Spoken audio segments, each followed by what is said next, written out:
无路用的蚵仔壳会当安怎来利用呢？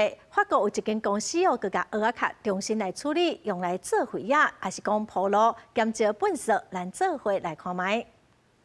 摕细枝刀将蚵仔乌菜食，这是法国人伫个过节时，厝里一定会传的好料的。每一个人一当平均消费大约24粒蚵仔。不过过节了后，剩一大堆的蚵仔壳，敢若当当作粪扫、掩埋，也是烧掉处理，所产生的废物粒啊，含二氧化碳的数量嘛，侪介惊人。外国媒体法兰西艺术报道，法国每年生产15万吨的蚵仔内面，有95%的蚵仔壳拢互人提弹掉。敢若对蚵仔养殖场到卖互客户进前，就爱先经过一轮的筛选，其中10%的蚵仔最后会因为品质无好，互人淘汰。敢若这的汤壳就已經斷干那山。We're going to tap them against each other. When the sound is clear, as if you were tapping two stones, it's alive. If it sounds hollow, you can see that this one is a bit broken. We'll throw it away. 即摆有一间新创企业甲蚵仔养殖业者合作，回收这的废弃的蚵仔壳。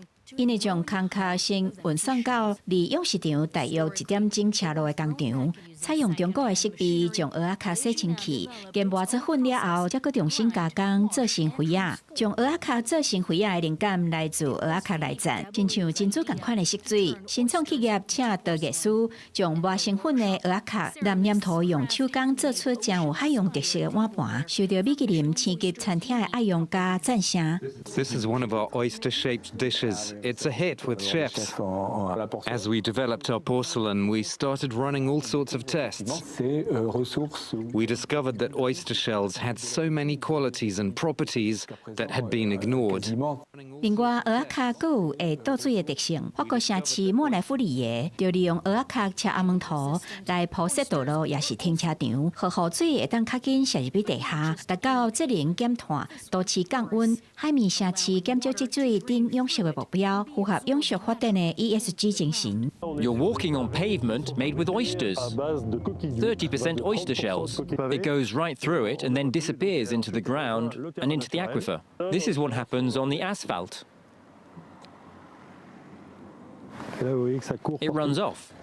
若让蚵仔壳铺设路面，对城市减少排碳嘛有利。毋过比起用淡仔架铺设路面，成本是淡仔架的3倍。和蚵仔壳伫道路的运用也无法度普遍。去年这间新创企业回收的蚵仔壳达到4000吨，未来几冬企业打算继续增加回收量，达到4万吨。只是目前企业合作回收的蚵仔壳来自蚵仔养殖业者，一般家庭单条的蚵仔壳要是歹统一回收。公司新闻陈思栋编译。